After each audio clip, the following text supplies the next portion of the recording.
اسیر ناموس صحابہ جناب حضرت مولانا علامہ تصدق حسین صاحب، صدر اہل سنت والجماعت آزاد کشمیر، نائب صدر اہل سنت والجماعت پاکستان، ان سے گزارش ہے کہ اپنے خیالات میں. بسم اللہ الرحمن الرحیم.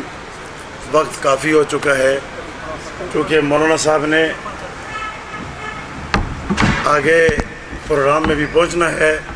ہم اپنے مقرر کردہ وقت سے تقریباً 35-40 منٹ آگے جا چکے ہیں.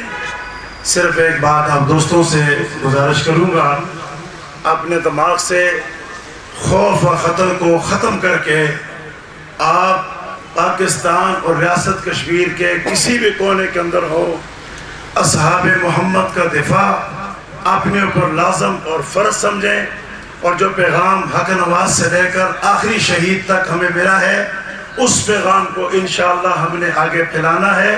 انشاءاللہ العزیز ہم اپنی جماعت کو منظم کریں گے، جماعت کو مضبوط کریں گے، جماعت کو مستحکم کریں گے. یہی جماعت کا پیغام ہے.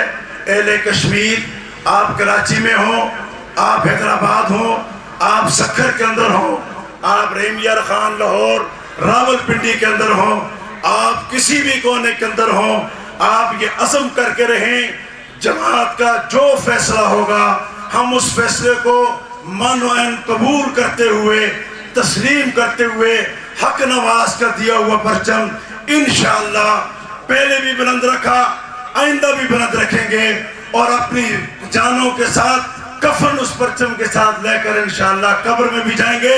کشمیر غیرت مند قوم کا نام ہے، کشمیر بہادر قوم کا نام ہے، کشمیر جرأت مند قوم کا نام ہے.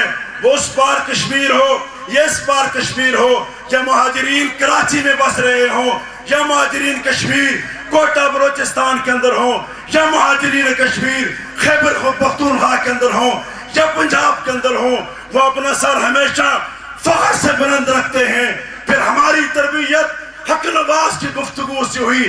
حق نواز کی گفتگو جن کی تربیت میں شامل ہو وہ کبھی بھی سر نیچا نہیں کرتے، وہ ہمیشہ سر اونچا رکھتے ہیں. انشاءاللہ سر بلند رہے گا. میں جملہ